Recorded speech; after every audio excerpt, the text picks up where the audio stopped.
तो hello guys, तो आज की वीडियो हम भाई सोलिंग के चैप्टर 168 को कवर करेंगे। लेकिन उससे पहले भाई चैनल को सब्सक्राइब और वीडियो को लाइक करना ना भूले और भाई कमेंट तो यार याद ही रखना। तो शुरू करते हैं। तो भाई हम स्टार्टिंग में देखते हैं बेरू को, जो भाई जमीन में पटका चुका होता है और तभी भाई बेरू के कनपट्टी साइड से निकलती है एक तलवार, जो भाई जमीन पे सीधा भाई जाके लगती है। और भाई ये तलवार बेलियन की होती है और भाई बेलियन ने ही तलवार को भाई जमीन पे दे मारा होता है। उसके बाद में भाई हम शैडो सोल्जर्स का झुंड देखते हैं। तो यहाँ पर भाई बेरू फाइट हारने के बाद भाई कहने लगता है कि माय किंग, मैं अभी भी कर सकता हूँ, आप खेल को जारी रखे। तो यहाँ पर भाई जो जिनू रहता है वो भाई बेरू की बातों को काटते हुए कहता है कि बेरू, तुम ग्रैंड मार्शल पोजीशन के लिए इतने बेचैन क्यों हो? माय किंग, मैं ग्रैंड मार्शल जरूर बनूंगा क्योंकि मैं आपके बगल में खड़ा होना चाहता हूँ। अच्छा ऐसी बात है तो ग्रैंड मार्शल बेलियन मेरे राइट साइड खड़ा होगा और तुम मेरे लेफ्ट साइड खड़े होगे। तो भाई इतना सुनने के बाद भाई जो बेरू रहता है वो भाई हमारे जिनू को देखता है। उसके बाद में भाई रोते हुए कहने लगता है कि माय किंग, ये सब तो आपकी कृपा। अरे नहीं, ऐसी कोई बात नहीं है। लेकिन तभी भाई यहाँ पर इग्रिस रहता है, वो भाई कहता है कि माय किंग, मुझे भी चुनौती का मौका दीजिए। अरे ठीक है, तुम भी मेरे पीछे खड़े हो सकते हो। और भाई यहाँ पर जो जिनू रहता है तभी वो भाई कहता है कि ये सब क्या करने की कोशिश कर रहे हैं। और भाई ये कहा होता है जिनू ने भाई अपनी शैडो आर्मी को, क्योंकि भाई यहाँ पर जो दो ड्रैगन्स रहते हैं वो भाई अपने मुंह से आग निकालने लगते हैं। तो भाई ये सब देख के जो भाई टस्क रहता है वो भाई स्माइल बता रहा होता है कि बस इतना ही। तो उसके बाद में जो टस्क रहता है वो भाई अपने हाथ में वो भाई फायर एबिलिटी को बढ़ाने वाला जो बॉल रहता है वो भाई हाथ में लेता है। और भाई उसके बाद में जो भाई टस्क रहता है वो भाई इतनी गंदी आग निकालता है, क्या ही बताऊं। और भाई लिटरली उसने भाई अपने आग से भाई बादल में छेद कर दिया होता है, मतलब कि भाई जो आसपास के बादल रहते हैं वो भाई हट जाते हैं। और भाई इतना सब करने के बाद भाई टस्क रहता है वो कहता है डन, सब ठीक है। और भाई यहाँ पर ड्रैगन्स का रिएक्शन तो चेक करो। तो भाई ये सब देखने के बाद भाई जो जिनू रहता है वो भाई कहता है कि क्या मैंने ग्रीड ऑफ मार्बल पकड़ा के गलती तो नहीं कर दी। तो भाई उसके बाद में यहाँ पर भाई कुछ चीटियां रहते हैं वो भाई काम कर रहे होते हैं। तो उनको देखकर जो भाई हमारा बेरू रहता है वो भाई बेलियन से कहता है कि ये सब क्या कर रही है? ये सब रहने के लिए छोटी सी जगह बनाने की प्लानिंग कर रही है किंग। ऐसा इसलिए है क्योंकि जब तक हम यहाँ पर हैं तब तक आप यहाँ पर आराम करें। तो यहाँ पर भाई जो जिनू रहता है वो भाई कहता है कि क्या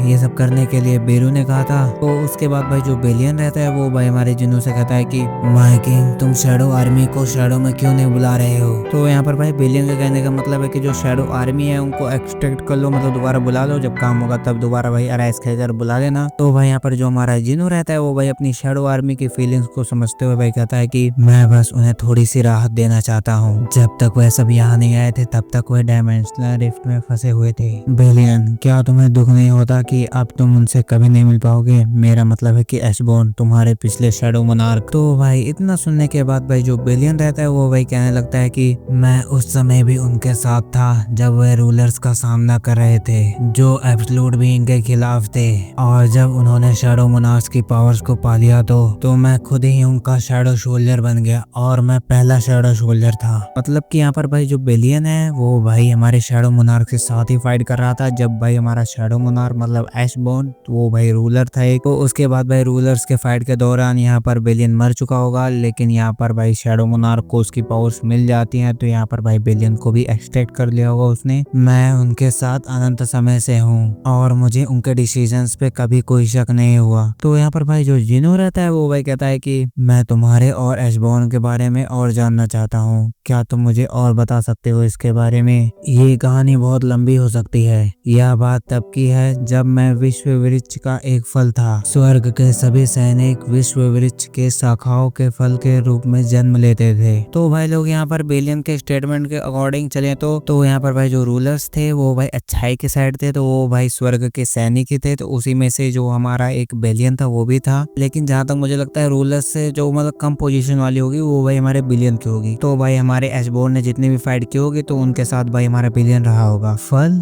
क्या तुम एक फल थे? इसकी शाखाएं इतनी बड़ी हैं कि वो पूरे आसमान को ढक सकती हैं। ओह अच्छा। तो भाई उसके बाद सीन शिफ्ट होता है। उसके बाद हम देखते हैं भाई जिनू के अपार्टमेंट का सीन। और भाई यहाँ पर जो जिनू रहता है वो भाई कह रहा होता है कि मुझे 8 सेनाओं के अस्तित्व के बारे में बताना होगा। जो किसी भी समय आ सकती है। मुझे उन्हें बताना होगा, युद्ध जल्द ही होने वाली है और मैं इस जंग में सबको बचाने का वादा भी नहीं कर सकता। और भाई यहाँ पर जो जिनू रहता है वो भाई अपने फैमिली के लिए खाना बनाता है और भाई लेकर आता है और कहता है कि टाड़ा। उसके बाद भाई जो जिनू रहता है वो भाई खड़े होकर अपनी फैमिली को देखकर भाई फिर सोचने लगता है कि और ना ही मैं ये वादा कर सकता हूँ कि दुनिया वैसे ही रहेगी जैसे अब तक है, और मैंने एसबॉन के जरिए ड्रैगन किंग की महान शक्तियों का अंदाजा लगा लिया है। तो भाई यहाँ पर जो जीना रहती है वो भाई अपने मॉम से पूछती है कि मॉम यह कैसा है, ये टेस्टी नहीं है? मुझे नहीं पता था कि मेरा भाई इतना अच्छा खाना बना लेता है। और भाई यहाँ पर जो जिनू रहता है वो भाई अपने ग्लव्स निकालते हुए भाई अपनी फैमिली को देख रहा होता है और भाई सोच रहा होता है कि ड्रैगन किंग और उसकी डिस्ट्रक्टिव आर्मी, उनके सामने जो कुछ भी आता है वो राख में बदल जाता है और उन सभी का अगला निशाना पृथ्वी है। और भाई यहाँ पर जो जीना रहती है वो भाई अपनी मॉम से कह रहे होते हैं कि आपको भी ये आजमाना चाहिए, भाई साइड डिशेस बनाने में बहुत माहिर है। और भाई यहाँ पर साइड डिशेस में भाई साउथ कोरिया का किमची विमची है और भाई हमारे इंडिया की साइड डिशेस भाई सलाद है और कुछ ऐसे ही करके हैं। और भाई यहाँ पर जो हमारा जिनू रहता है वो भाई फिर सोचने लगता है कि और इसलिए मैं किसी भी परिस्थिति का सामना करने के लिए तैयार रहूंगा। और भाई यहाँ पर जो जिनू की मोम रहती है वो भाई जिनू को कहते हैं कि क्या जिनू कुछ हुआ है? और यहाँ पर भाई जो हमारा जिनू रहता है वो भाई फ्रीजर खोल के भाई काम वाम कर रहा होता है और भाई अपने मॉम का रिप्लाई देते हुए कहता है कि हाँ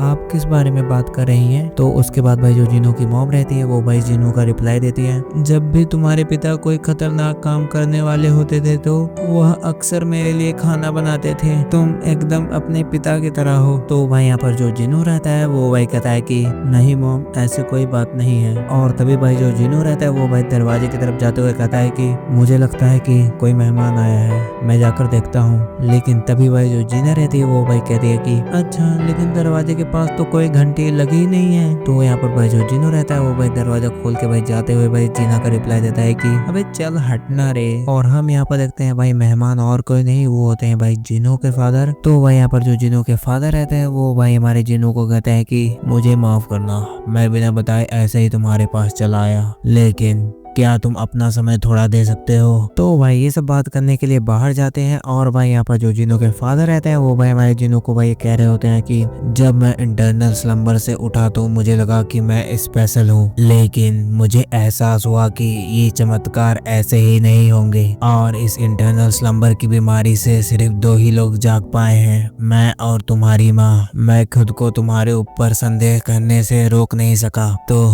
मुझे बताओ कि तुमने मेरी मदद क्यों की? तो यहाँ पर भाई जो जिनू रहता है वो भाई आंसर देता है, मैंने डिसाइड किया कि आप विश्वास करने के योग्य व्यक्ति हैं। अगर आप ऐसे व्यक्ति होते जो अपनी इच्छाओं को पूरी करने के लिए कुछ भी कर सकते हैं तो मैं तुम्हें इतने खतरे से बचाने का रिस्क नहीं लेता। तो तुम्हारा मतलब है कि ऐसा तुमने इसलिए किया कि मैंने जिनू की हेल्प नहीं ली? तो यहाँ पर भाई जो जिनू रहता है वो कहता है कि यस। तो यहाँ पर भाई जो जिनू रहता है वो भाई जाने लगता है। तो यहाँ पर भाई जो जिनू के फादर रहते हैं वो भाई कहते हैं कि मैं नहीं जानता कि मैं तुम्हारा शुक्रिया अदा कैसे करूं, लेकिन मुझे अपना कम से कम आधा नहीं तो आधे से भी कम एहसान करने का मौका दीजिए। मैं आपसे रिक्वेस्ट करता हूं, क्या ऐसी कोई चीज है जो आप चाहते हैं? तो यहाँ पर भाई जो जिनू रहता है वो भाई थोड़ा सैड होते हुए भाई कहता है कि मेरे पास सच में ऐसा कुछ नहीं है कि जो मैं चाहता हूँ, लेकिन अगर मुझे कुछ हो जाए तो आप मेरी माँ और बहन का ख्याल रख सकते हैं, तो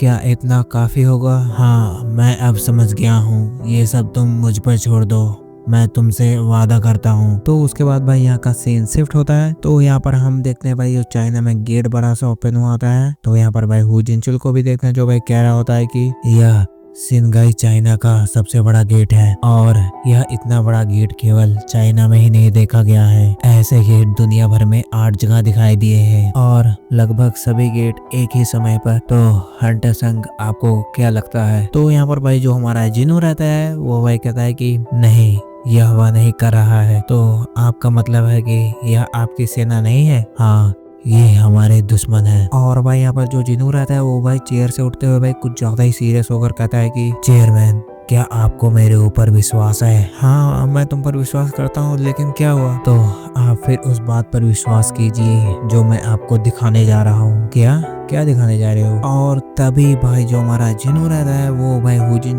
के भाई मत्थे पर लगाता है अपना फिंगर। और भाई हम यहाँ पर देखते हैं भाई जो एशबोर्न ने सब जिनों को बताया होता है वो भाई जिनू सब भाई दिमाग में फिट कर देता है हुजिन के। सिम की तरह दिमाग में फिट नहीं किया होता, लेकिन भाई फिर भी पास्ट की भाई जो भी हिस्ट्री रहती है वो भाई पूरा दिखा देता है हमारे हुजिन को। और भाई ये सब देखते हुए भाई जो हुजिन रहता है वो भाई कुछ ज्यादा ही घबरा रहा होता है। और भाई उसके बाद भाई जो हमारा जिनू रहता है वो भाई अपनी फिंगर हटाता है। और भाई यहाँ पर जो हुजिन रहता है वो भाई चिल्लाते हुए कहता है कि हाँ इम्पॉसिबल, ऐसी बातें कैसे हो सकती हैं। मैं हमेशा सोचता था कि देवताओं ने मानवता के छोटे से हिस्से में एक विशेष प्रकार की शक्ति प्रदान की है और इसीलिए मैंने सोचा कि मॉन्स्टर्स के खिलाफ जाकर मानवता की रक्षा करना आवश्यक है। लेकिन अगर तुमने ये सब जो भी दिखाया है ये सच है तो मैं अब तक जो भी कुछ सोच रहा था वह सब गलत था। और भाई इतना कहने के बाद भाई हुजिन रहते हुए भाई घबराते हुए भाई सोच रहा होता है कि यह सोचना कि केवल हंटर्स ही नहीं, अवेकन लाने वाले मात्र एक ही लोग हैं जो रियल वॉर में बच पाते हैं। मानो कि वह सिर्फ छाट रहे हैं कि ताकि कुछ ही मनुष्य जिंदा रहे। यह लड़ाई ह्यूमंस और मॉन्स्टर्स के बीच की नहीं बल्कि मोनार्क्स और रूलर्स के बीच की है। दो ग्रुप्स जिनके पास असीमित शक्तियां हैं। और भाई इतना सोचने के बाद भाई जो हुजिन रहता है वो भाई घबराते हुए भाई हमारे जिनों को कहता है कि हंटर-सान यह कैसे हो सकता है। क्या आप ऐसे दुश्मनों का सामना अकेले ही करने की सोच रहे हैं? हाँ तो फिर हमें क्या करना चाहिए, हम आपकी किस तरह से मदद कर सकते हैं। और उसके बाद भाई यहाँ का सीन शिफ्ट होता है। उसके बाद हम यहाँ पर देखते हैं भाई पार्टी का सीन। तो यहाँ पर भाई जो हुजिन रहता है वो भाई अपने असिस्टेंट से कहता है कि क्या किसी और ने नहीं कहा कि वह आएगा? नहीं चेयरमैन, आज सुबह मैंने आपको जिन 152 देशों के बारे में बताया वह सब उनमें से हैं। और भाई उसके बाद में जो असिस्टेंट रहता है वो भाई हमारे हुजिन से पूछता है कि कल आपके ऑफिस में हंटर संजीनू ने क्या कहा? मैंने आपका चेहरा इतना पीला कभी नहीं देखा था। ओह मुझे माफ करना, मुझे आपसे ऐसे सवाल नहीं पूछना चाहिए था। नहीं कोई बात नहीं। और भाई उसके बाद में जो हुजिन रहता है वो भाई सोचने लगता है कि अंधेरे के भीतर से प्रकट होने वाली ड्रैगन की सेना और विशालकाय ड्रैगन्स जो ड्रैगन की सेना के साथ उड़ रहे हैं और दुनिया के सभी हंटर्स मिल जाए तो फिर भी वे उसके ऊपर कोई खरोच भी नहीं कर सकते, लेकिन वह अपनी एक ही सांस में पूरी दुनिया को जलाकर राख कर सकता है। और मैंने उस असीमित शक्ति को महसूस भी किया है। और यहाँ पर भाई जो हुजिन रहता है वो भाई फोन मिलाते हुए भाई सोच रहा होता है कि हंटर संग उनके खिलाफ लड़ने के लिए क्या सोच रहे हैं। और भाई यहाँ पर जो हुजिन रहता है वो भाई कहता है कि हंटर, मैं हुजिन जैसा कि आपने पूछा था मैंने सभी देशों के रिप्रेजेंटेटिव को इकट्ठा कर लिया है, लेकिन अभी आप कहाँ हैं? हाँ मैं भी आया हूँ। और भाई यहाँ पर रिप्रेजेंटेटिव का मतलब समझ रहे हो, मतलब कि यहाँ पर भाई हर एक देश के जितने भी खतरनाक हंटर्स हैं मतलब टॉप लेवल के वो भाई यहाँ पर आए हैं। और यहाँ पर भाई जो जिनू रहता है वो भाई अपनी पावर से इतना जल्दी टेलीपोर्ट हो जाता है। तो भाई ये सब देख के जो भाई हुजिन रहता है वो भाई कह रहा होता है कि मुझे लगता है कि अब पूछना बेकार होगा कि आप कहाँ पर हैं। और यहाँ पर भाई हुजिन और भाई हमारे जिनू भाई साथ में खड़े हो जाते हैं। तो यहाँ पर भाई हुजिन जो रहता है वो भाई कहता है कि जब लोगों को इसके बारे में पता चलेगा तो लोगों के बीच अफरा तफरी मच जाएगी और कुछ देश ऐसे भी हैं जो इसे झेल भी नहीं सकते। मैं यह बात अच्छी तरह से जानता हूँ। उसके बाद में भाई जो हुजिन रहता है वो भाई सोच रहा होता है कि अगर आप ऐसा सोच रहे हैं तो यह सच्चाई दुनिया के सामने आ जाएगी। और भाई यहीं पर ये चैप्टर होता है खत्म। इसकी भाई थोड़ी एंडिंग उतना ज्यादा खतरनाक नहीं थी। तो भाई जाते जाते एक ही चीज कहनी है कि भाई चैनल को सब्सक्राइब, वीडियो को लाइक एंड भाई कमेंट करना तो भूलना मत। तो मिलते हैं भाई नई वीडियो के साथ। तो बाय बाय।